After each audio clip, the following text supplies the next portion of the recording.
Dead men tell no tales, but their ships speak volumes.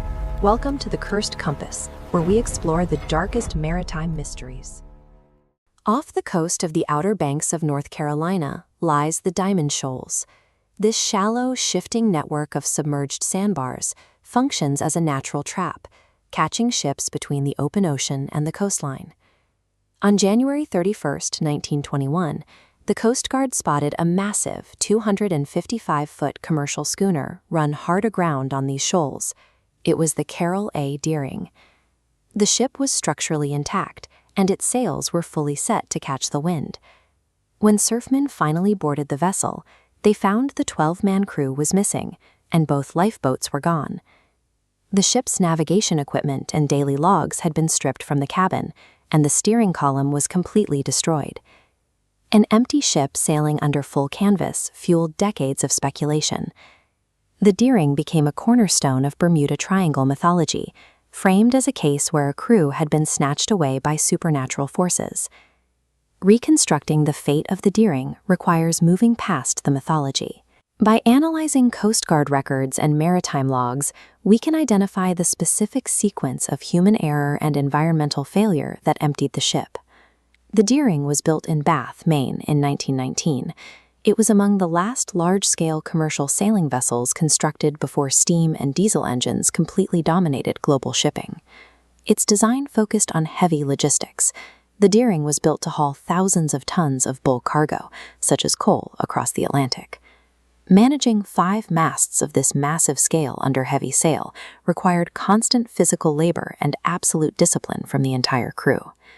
That discipline broke down early in the ship's final 1920 voyage. The original captain, a respected World War I veteran, fell seriously ill shortly after departure. The operating company replaced him with Willis B. Wormel, a 66-year-old retired sea captain. Wormel quickly alienated his men. After delivering a cargo of coal to Rio de Janeiro in September 1920, Wormel met with a colleague in port. He openly expressed deep disdain for his crew, a team made up of seasoned Scandinavian sailors. The vessel remained physically sound for the return journey to Virginia, but the command structure was fracturing long before the ship reached American waters. On the return trip, the Deering stopped for supplies in Barbados. By this point, the relationship between Captain Wormel and his first mate, Charles B. McClellan, had collapsed. In Barbados, the conflict became public. McClellan was arrested for public intoxication and complained to another captain that Wormel's poor eyesight forced him to do all the navigation. He also claimed Wormel constantly interfered with his attempts to manage the crew. The hostility escalated into a specific threat.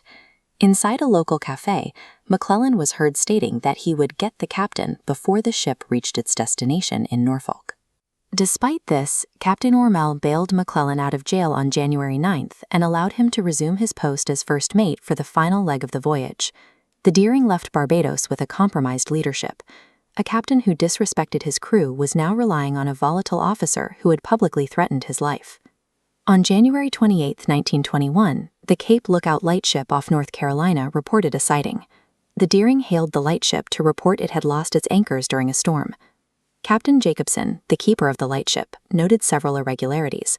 The man hailing him through a megaphone had red hair and a foreign accent, a description that did not match Captain Wormel or any known officer on the ship's manifest. The physical layout of a commercial schooner enforced a rigid social order. Physical boundaries between officers and enlisted men were absolute, segregating the ship into distinct operational zones. Jacobson reported a breach of this protocol. He observed the crew milling around on the quarterdeck. This was the command center of the ship, an area where enlisted sailors were strictly forbidden from congregating. An unauthorized spokesman and the breakdown of spatial discipline suggest that Captain Wormel had lost control of the Deering days before it ran aground. At dawn on January 31st, a Coast Guard lookout spotted the ship hard aground on the outer edge of Diamond Shoals. Severe weather and violent surf kept rescue vessels from approaching for 4 days. When the surf subsided on February 4th, Coast Guard surfmen boarded the vessel to catalog the evidence. Inside the galley, food sat prepared for the next day's meal, entirely untouched. This pointed to an abandonment so sudden that the crew left mid-rotation. Yet the state of the cabins suggested the opposite. The crew's personal effects, the ship's logs, and the lifeboats were systematically removed, implying a calculated and orderly evacuation. The state of the steering equipment provided the most specific evidence of human intent. The heavy wooden wheel was completely shattered, and the binnacle box housing the compass was stove in. Most importantly, the rudder was found disengaged from its stock. This type of mechanical disconnection is not a result of running aground. It requires deliberate human intervention to disable the ship. The evidence indicates that the crew intentionally disabled the ship's steering capabilities before executing an organized departure. In April 1921, a local fisherman claimed to have found a message in a bottle floating off the coast. It read, "Deering captured by oil-burning boat, something like chaser. Taking off everything, handcuffing crew." The U.S. government initially treated this note as genuine. The focus of the investigation shifted away from mutiny and toward international piracy. This shift was driven by the geopolitical climate. During the first Red Scare, federal authorities were concerned that communist operatives were infiltrating American ports to seize commercial vessels for the Soviet Union. Secretary of Commerce Herbert Hoover personally directed the inquiry. He attempted to link the Deering to several other freighters, such as the Hewitt, which had also disappeared in the Atlantic during that period. The piracy theory collapsed when handwriting experts proved the note was a forgery. The author was the fisherman who claimed to have found it, Christopher Columbus Gray. Gray confessed that his motive was petty. He had fabricated the incident, hoping the resulting publicity would help him secure a lighthouse job at Cape Hatteras. Gray's fabrication permanently contaminated the historical record, wasting critical investigative time and ensuring the Deering remained an unsolved myth. Coast Guard Captain R.L. Gaskill, one of the first to witness the wreck, dismissed the theories of pirates and spies as newspaper bunk. Gaskill highlighted the physical reality of the Diamond Shoals in winter. In late January 1921, the area was battered by 90-mile-an-hour winds and mountainous waves. Gaskill applied a grim logic to the evidence. Once the ship struck the shoals during a hurricane, the men aboard faced a choice between two fatal options. They could stay aboard a ship that was being methodically broken apart by the surf, or they could load into small wooden lifeboats and attempt to row 9 miles to the shore. They chose the lifeboats, but navigating open boats through the chaotic seas of the Diamond Shoals during a severe storm guaranteed the crew would be swallowed by the ocean without a trace. While a mutiny likely put the ship on its fatal trajectory, it was the Atlantic Ocean that executed the crew.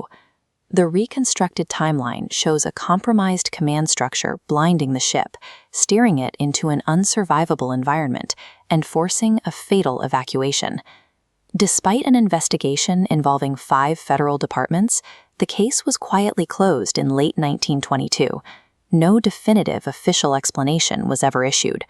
The ship itself met a practical end. Because the wooden hull presented a hazard to navigation, the Coast Guard destroyed it with dynamite in March 1921. The remains of the ghost ship eventually served a mundane purpose. Its shattered timbers washed ashore and were used by local residents to build houses on Hatteras Island. A fatal collision of extreme weather, human opportunism, and media-driven panic ultimately buried the reality of the Deering under a century of myth.